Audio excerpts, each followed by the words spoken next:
제발 문 열어. 네, 문 열어 국어 문법. 오늘 그 5번째 시간입니다. 네, 첫 시간에 이것도 문법 어떻게 또 이렇게 하나. 그래도 10강밖에 안 되니까 할 수 있을 거야. 이렇게 또 우리가 시작을 해봤었는데 벌써 5번째 시간이에요. 절반까지 왔어요. 진짜 잘하셨고요. 오늘 이 시간에는 언어의 특성과 기능에 대해서 배울 건데 이 언어의 특성과 기능은 우리말, 한국어에만 해당하는 특성이 아니에요. 전 세계 어떤 언어라도 이런 기본적인 특성과 기능을 가지고 있어요. 그래서 언어의 본질이다 라고도 하고 언어의 일반적인 특성이다 라고도 합니다. 이렇게 모든 언어가 가진 언어의 특성과 기능을 이해한다면 우리가 문장을 열어가는 데 훨씬 더 도움이 많이 되겠죠? 자, 그럼 오늘의 문 열어 한 줄로 역시 공개해드립니다. 자, 오늘의 한 줄은 하늘이 꼭 하늘일 필요는 없다. 응? 하늘이 꼭 하늘일 필요는 없다고? 뭐야? 그럼 뭐 아무렇게나 불러도 된다는 거야? 그럴까요, 과연? 자, 그러면 이 한 줄 오늘 꼭 기억해 주시고요. 잠시 후에 우리 문장을 열기 위해서는 개념부터 탄탄하게 하는 게 중요하죠? 문 열어 개념으로 시작해 볼게요.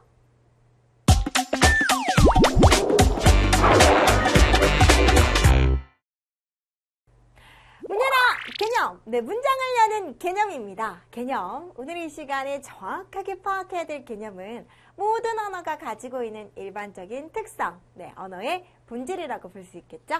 자, 언어 일반적인 특성, 본질에 대해서 알아갈 텐데 언어 일반적인 특성 그 첫 번째로는 언어의 자의성부터 열어가겠습니다. 자, 이 언어의 자의성이요, 가장 헷갈리고 가장 어려워요. 그래서 오늘 이 시간에 배우는 내용들 중에서 가장 헷갈리는 부분이기 때문에 자의성만 잘 해나가면 나머지는 되게 금방금방 쉬워요. 아셨죠? 자, 자의성이라는 건 뭐냐면 언어의 형식과 내용 사이에 필연적 관계가 없다는 뜻입니다. 자, 그럼 언어의 형식과 내용이라는 건 뭐냐? 언어는 어떤 형식이 있어요? 문자와 소리, 문자와 음성이라는 형식이 있고 또 내용이라고 하면 그것이 담고 있는 의미를 말하겠죠. 그래서 우리 언어는 기호라고 하잖아요. 줄기나 가지가 목질러 된 여러의 살이 풀이라는 내용을 어떤 형식으로 이렇게 쓰고 이렇게 읽거든요. 또 학교에서 공부하는 사람이라는 의미를 학생이라고 쓰고 학생이라고 읽거든요. 이게 언어의 형식과 내용이에요. 그런데 자의성이라고 하는 건 단지 언어가 형식과 내용으로 이루어졌어에 그치는 것이 아니라 이건 그냥 기호죠. 형식과 내용 사이의 관계가 필연적인 관계가 없다는 겁니다. 자, 자의성은 언어의 형식과 내용 사이의 관계에 대한 특성인데 필연적이지 않다는 거예요. 아니 그럼 필연적이라는 건 뭐예요? 필연적이다. 이거 무슨 뜻이야? 필연적이다. 필연적. 반드시 그래야 된다. 이거잖아. 필연적이라는 건 학교에서 공부하는 사람은 어느 나라든 어느 문화권이든 어느 언어권이든 모든 사람들이 학생이라고 쓰고 학생이라고 읽어야 된다는 거예요. 필연적이라는 건 반드시 그래야 된다는 거니까. 근데 필연적이지 않다, 필연적 관계가 없다는 건 학교에서 공부하는 사람을 우리나라에서는, 그러니까 한국어에서는 이렇게 쓰고 이렇게 읽지만 영어에서는 그래, 우리 처음 영어 공부할 때부터 student 배웠잖아요. 그쵸? 뭐야? 다르네? 중국어에서는 요즘에 제2외국어도 배우죠? 쉐성 이렇게 쓰고 이렇게 읽잖아요. 아니 그러면 정말 똑같은 내용이라 하더라도 그것의 형식은 전혀 다르게 쓰고 다르게 부를 수 있구나. 반드시 학생이라고 쓰고 학생이라고 읽을 필요 없고 반드시 나무라고 쓰고 나무라고 읽을 필요가 없구나. 그래서 언어권마다, 그래서 나라마다 같은 내용이라 하더라도 쓰고 부르는 게 다르구나. 그게 바로 언어의 자의성입니다. 이해되시죠? 이해되시죠? 아, 언어의 자의성은 언어의 형식과 내용 사이에 필연적 관계가 없다는 것. 이들의 관계에 관한 것인데 필연적이지 않다. 그럼 같은 말로 뭘까? 우연적이다. 또 같은 말. 임의적이다. 우연히 임의적으로 이루어진 거예요. 자, 그럼 또 다른 예 한번 볼까? 봐봐. 아유, 저 푸른 하늘. 이게 참 미세먼지 때문에 저 푸르고 맑은 하늘을 보기가 참 쉽지가 않아요. 그런데 우리는 이 하늘을 하늘이라고 쓰고 하늘이라고 읽어요. 그런데 꼭 얘를 하늘이라고 쓰고 하늘이라고 읽을 필요가 없죠. 그래서 다른 언어권에서는 이렇게 쓰고 sky라고 읽기도 하고 또 다른 언어권에서는 이렇게 쓰고 tn이라고 읽기도 합니다. 왜요? 필연적 관계가 없기 때문에 언어권마다 다르게 쓰고 다르게 부를 수 있는 거예요. 그러면 하늘이 필요는 없네? 그게 바로 언어의 자의성입니다. 맞죠? 하늘이 필요 없네? 언어의 무슨 성? 자의성. 또 우리는 개라고 쓰고 개라고 읽어. 프랑스에서는 이렇게 쓰고 시행이라고 읽어. 독일어에서는 이렇게 쓰고 하운드라고 읽어. 왜? 꼭 우리 집에 반려견을 개라고 쓰고 개라고 읽을 필연적인 이유는 없으니까 언어권마다 다르게 쓰고 다르게 읽을 수 있습니다. 또 하나, 집. 우리는 집이라고 쓰고 집이라고 읽어요. 그런데 언어권마다 이렇게 다르게 쓰고 다르게 읽을 수 있어요. 이렇게 쓰고 하우스, 이렇게 쓰고 이에, 이렇게 쓰고 메종, 이렇게 쓰고 찌아. 모두 다 가능해요. 왜? 언어의 형식과 내용 사이에는 필연적 관계가 없기 때문에. 언어는 무슨 성? 자의성을 갖추고 있습니다. 이게 모든 언어가 기본적으로 가지고 있는 언어의 일반적인 특성, 언어의 본질인 자의성입니다. 되셨나요? 네. 자, 그럼 이제는 두 번째 특성으로 한번 가볼게요. 언어의 본질 두 번째. 언어의 사회성이에요. 자, 그러면 사회성이라는 건 뭐냐? 이렇게 생각할 수 있잖아. 그래? 하늘이 꼭 하늘일 필요는 없어? 그래? 나 이제부터 오늘부터는 하늘이라고 부르지 않을 거야. 친구를 만났어.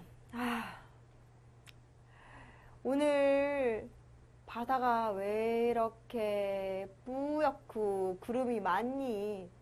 뭐? 바다가? 저긴 하늘이잖아. 에이, 하늘을 꼭 하늘이라고 부를 필요 없단 말이야. 나 이제부터 바다라고 부를 거야. 이러면 돼, 안 돼? 안 된다? 그것도 안 될까? 바로 사회성 때문이에요.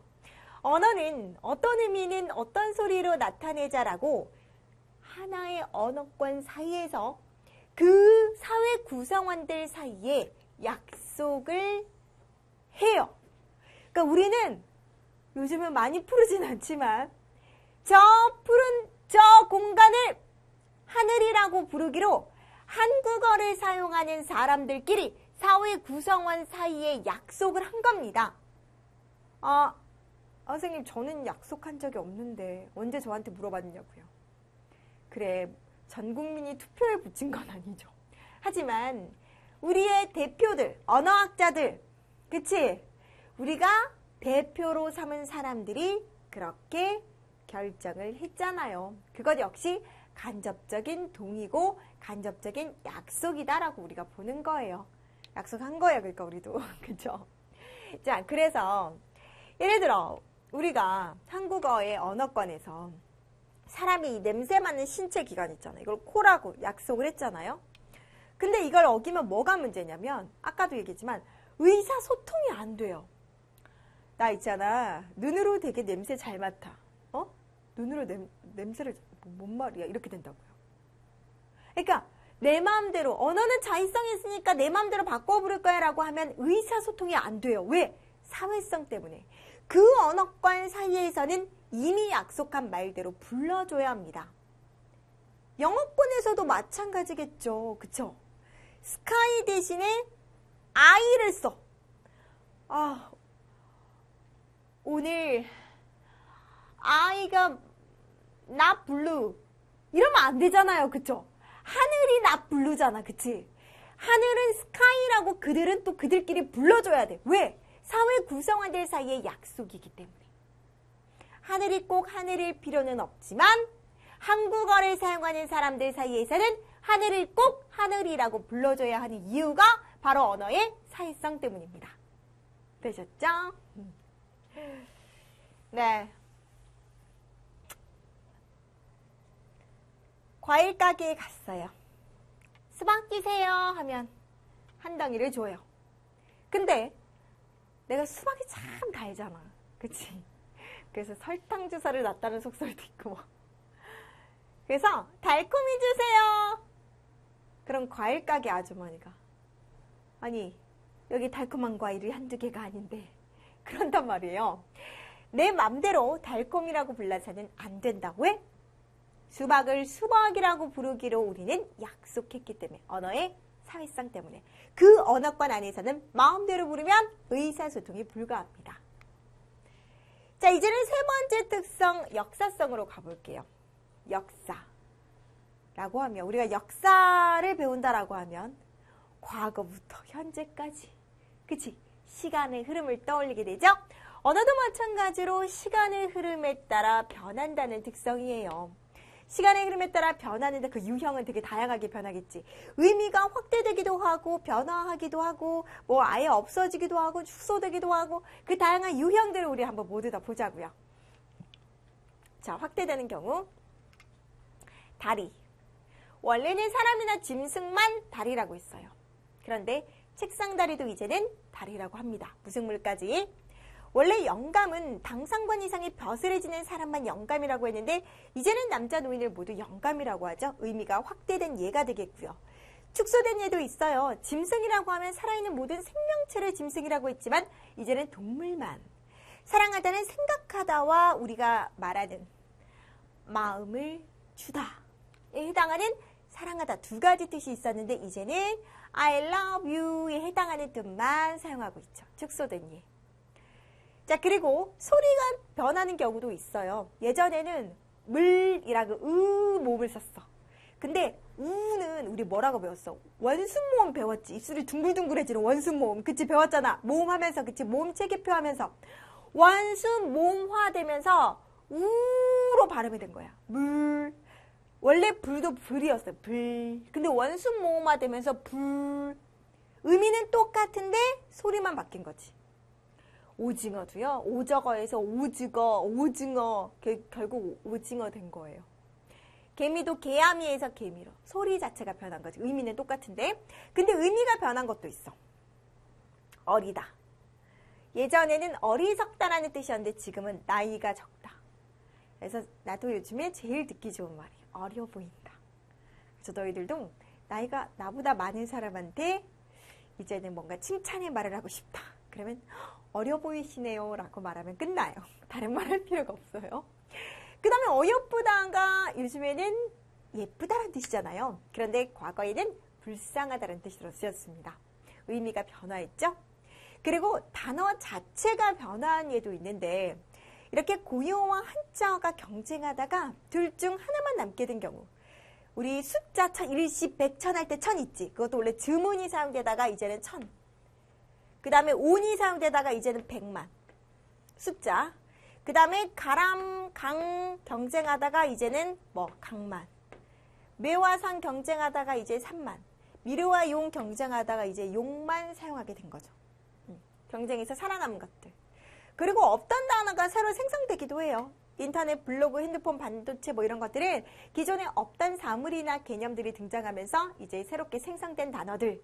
그리고 있던 말이 사라지기도 해요. 아예 사라지는 거. 뭐 수라, 암행어사, 생황. 뭐 요즘에 갑자기 누가 내가 누군지 알아? 나 암행어사야. 그러면 뭐야 타임머신 타고 과거에서 오셨나 봐. 조금 정신이 이상하셔. 이럴 거 아니야. 그치? 지금은 쓰이지 않는 말. 지금은 이런 암행어사가 아예 없잖아요. 그러니까 아예 사라지는 말들도 있습니다. 모두 공통점이 뭐야? 아, 시간이 흘렀는데 언어가 변했구나. 의미가 확대되기도 하고 축소되기도 하고 소리가 변하기도 하고 의미가 변하기도 하고 둘이 경쟁하다가 하나가 사라지기도 하고 새롭게 태어나기도 하고 아예 없어지기도 했구나. 시간의 흐름에 따라 변한다는 특성, 역사성입니다. 그러니까 언어는 늘 고정되어 있는 게 아니라 시간의 흐름에 따라 변한다는 것. 자, 그 다음 언어의 창조성. 새로운 사물이나 상황이 생기면 새 단어, 새 문장을 만드는 특성입니다. 새내기, 전자우편, 줄기세표, 한류, 이렇게 새로운 단어가 창조되는 경우, 이거는 역사성에서 새로운 단어가 생성되는 경우와 겹치는 부분이기도 한데요. 그 다음, 우리는 모든 사용하는 문장을요, 외워서 사용하지 않아요. 그쵸? 외워서 사용하지 않아요.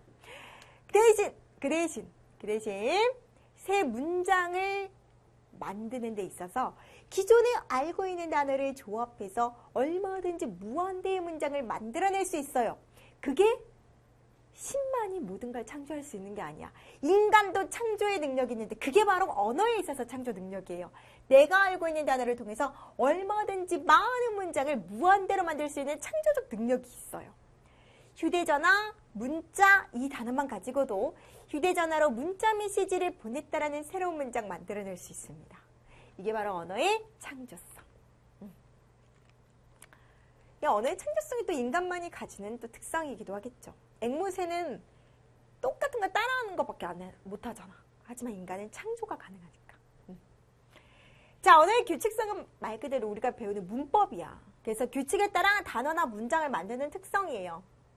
하늘과 막다, 하늘이 막다, 둘 중에 얘는 안 되지. 왜? 우리가 주어를 나타내는 주격조사를 사용하는 규칙은 앞에 받침이 있으면 이를 사용하고 모음이로 끝나면 가를 사용하면 돼요. 얘는 받침이 있기 때문에 이를 사용하면 되고 해이 떴다 하면 이상하잖아요. 받침이 없고 모음으로 끝났을 때는 가라는 주격조사 사용하시면 됩니다. 이게 바로 언어도 나름의 규칙이 있다, 문법적인 규칙이 있다라는 것, 언어의 규칙성입니다. 여기까지가 언어의 일반적인 특성, 언어의 본질이었고요. 하늘이 꼭 하늘일 필요는 없어. 자의성부터 해서 하늘을 마음대로 바다라고 부르면 안 돼. 그치? 사회성, 그리고 시간의 흐름에 따라 변한다는 역사성, 그리고 무한대로 문장을 창조해낼 수 있다는 창조성, 그리고 나름의 문법적인 규칙이 있다는 규칙성까지 배워봤습니다. 자, 이렇게 해서 우리는 언어의 일반적인 특성, 언어의 본질을 개념으로 모두 확실하게 알아봤고요. 잠시 후에는 정리 도와드릴게요.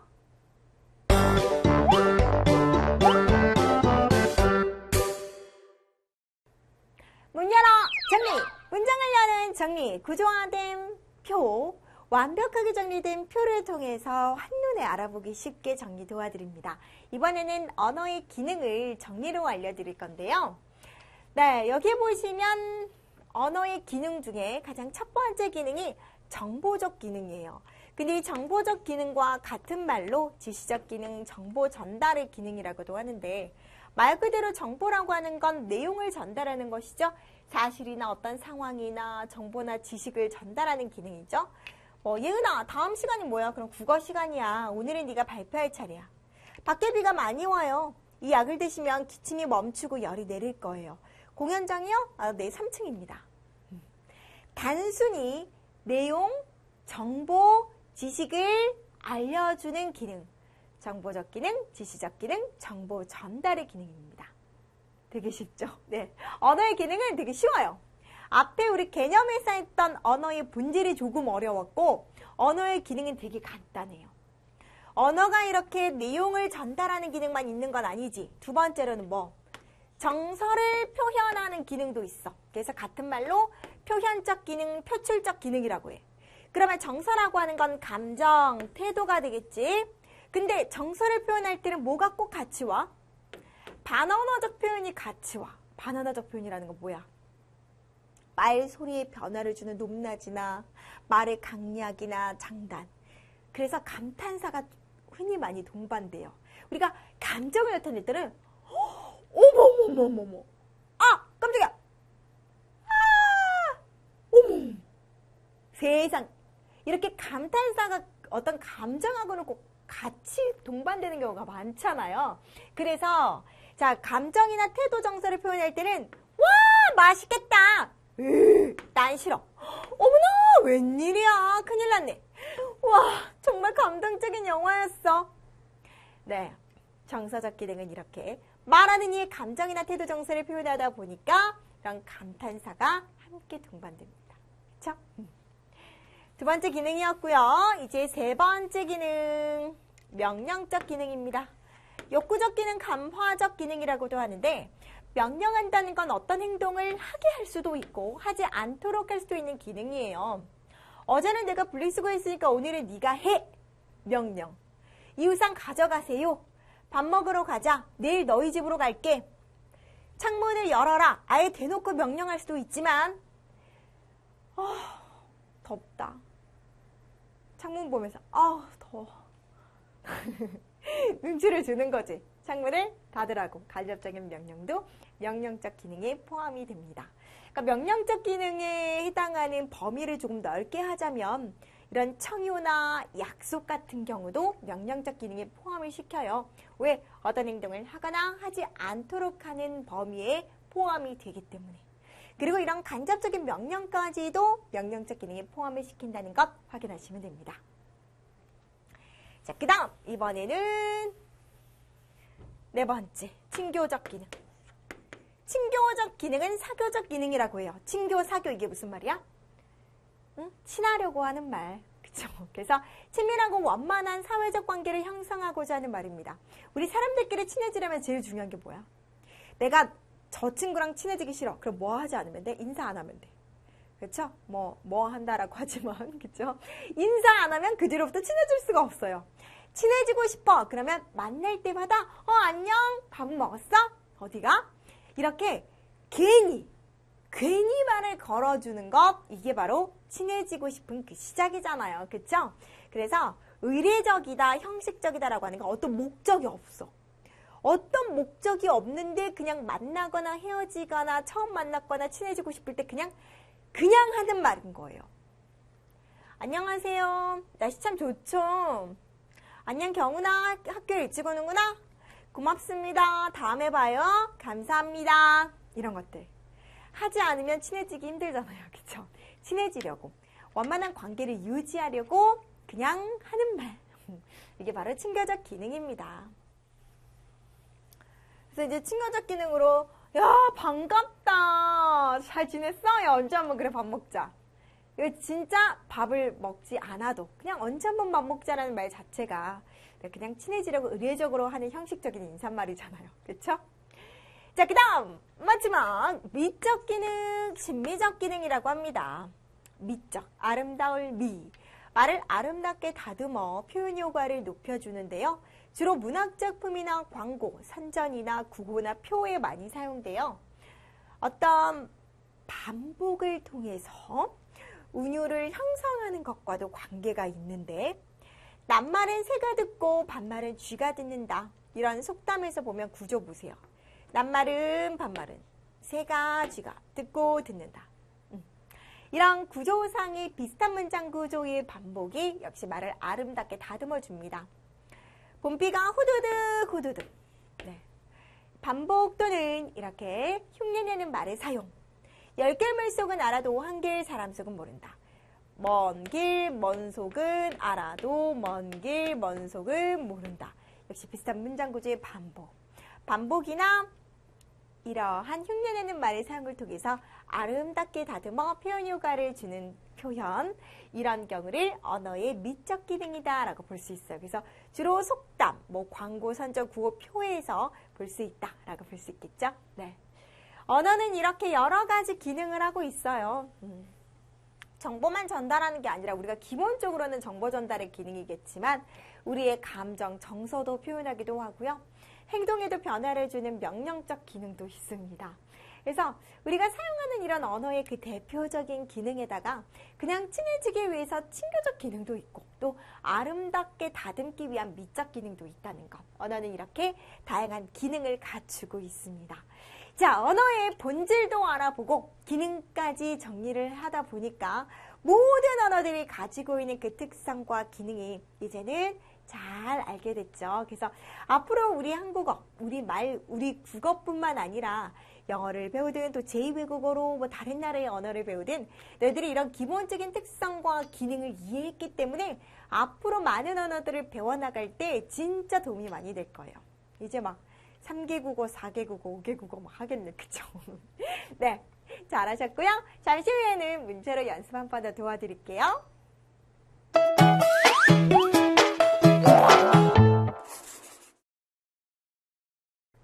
문 열어! 문제! 문장을 여는 문제를 여러 번 또 반복 도와드리고 연습으로 확인해 볼 텐데요. 일상기 누르시고 풀어볼게요. 시작!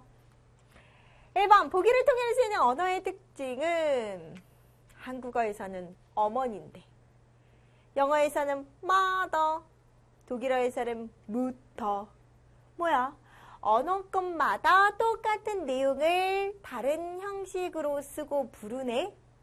언어의 형식과 내용 사이에 필연적 관계가 없다는 거네? 아하! 뭐예요? 그 언어의 자의성. 정답 3번입니다. 네. 어머니라는 대상을 나타내는 말이 나라마다 다르다는 것, 언어의 자의성. 2번, 언어의 역사성을 뒷받침하는 예로 알맞지 않은 것. 개아미는 개미의 옛말 소리가 변했죠. 강과 가람이 경쟁하다가 한자어 강에 밀려 가람이 사라졌어요. 장미를 사러 갔다가 저 뾰족이 한 송이 주세요. 그랬더니 상대가 못 알아들었어요. 왜? 장미를 장미로 부르기로 사회적 약속을 했기 때문에 개인이 마음대로 바꾸면 의사소통이 불가능합니다. 이건 언어의 사회성. 4번, 어리다는 예전에 어리석다는 뜻이었는데 지금은 나이가 적다. 의미 변화. 영감은 정산품과 종이품에 벼슬아치를 이르던 말이었는데 지금은 나이 많은 남자를 대접하여 이르는 말이다. 자, 이렇게 의미가 확대되기도 합니다.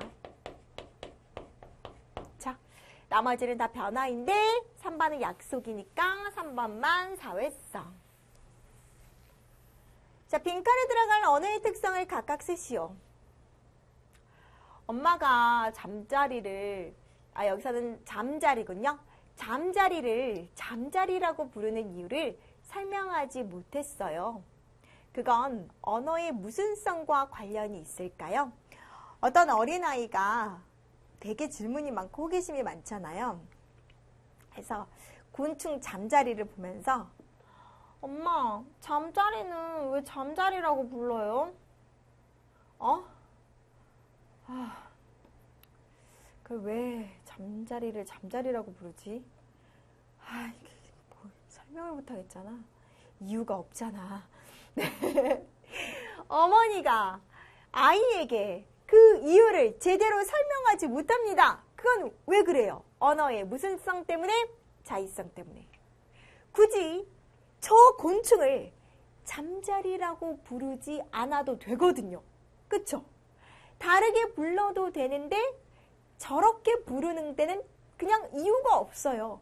필연적 이유가 없고 단지 우연히 임의적으로 이름을 붙인 것이기 때문에 아이에게 그걸 설명하지 못한 겁니다. 자, 이건 언어의 무슨 성? 자의성과 관련이 있습니다. 이거 조금 어려웠죠? 그쵸? 자, 아이가 그런데요. 잠자리를 보더니 잠자리가 꼭 비행기랑 비슷하게 생겼잖아요. 뭐 사이즈 차이가 되게 크긴 하지만. 그래서 잠자리만 보면 엄마! 저기 비행기 간다! 엄마가 뭐 비행기? 보고로 나오면 잠자리인 거지. 그럼 아이가 잠자리를 비행기라고 바꾸어 부르는 것은 언어의 이런 본질을 지키지 않았습니다. 뭘까요? 그쵸? 우리가 저 곤충을 잠자리로 부르기로 하자라고 사회적 약속을 했기 때문에요. 개인이 마음대로 바꿔 불러서는 안 되거든요. 그런데 아이가 비행기라고 마음대로 바꿔 부르는 것은 언어의 약속을 지키지 못한 거, 사회성을 지키지 못한 겁니다. 되셨나요? 네, 3번이 조금 어려울 수 있었겠네요. 4번, 기억부터 리을에 들어갈 알맞은 말을 각각 쓰시오. 언어에는 사람들 사이의 친밀감을 높여주고 원만한 인간관계를 형성할 수 있도록 도와주는 기능. 친교적 기능이죠. 말하는 사람이 듣는 사람에게 어떤 행동을 하거나 하지 않도록 하는 기능, 명령적 기능. 지식이나 정보를 상대방에게 알려주는 정보적 기능. 말하는 사람의 감정이나 느낌을 담아내는 정서적 기능. 순서대로 친교적, 명령적, 정보적, 정서적 적어주시면 됩니다. 정보적 대신에 정보 전달, 같은 말이라고 했었죠. 그래서 순서대로 적어주시면 돼요.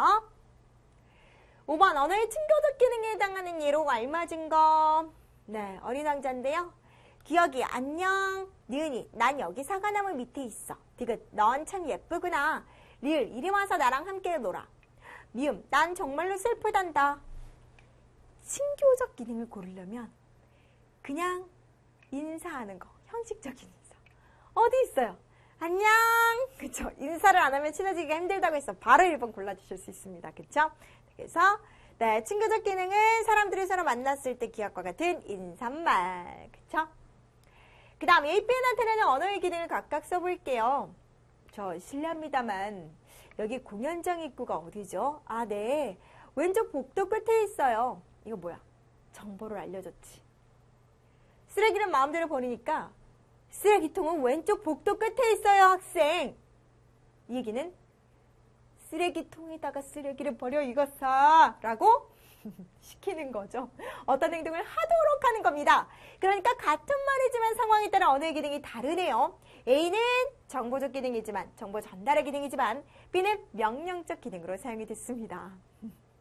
자, 이 글을 단지 알려주는 정보, B는 쓰레기통에 버리라고 명령하는 것. 그래서 서로 기능이 다르다는 것. 7번, 다음 설명에 해당하는 언어의 특성은 사람은 상황에 따라 한정된 단어를 사용하여 새로운 문장을 무한히 만들어낼 수 있다. 네, 언어의 무슨 성? 그렇지, 창조성이 되겠죠. 네, 이렇게 창조성을 통해서 우리는 새로운 문장을 무한대로 만들어낼 수 있는 창조적 능력이 있습니다. 네, 잘하셨어요. 이렇게까지 해서 우리 모든 문제 다 풀어봤고요. 잠시 후에는 오늘의 한 줄로 복습 도와드릴게요.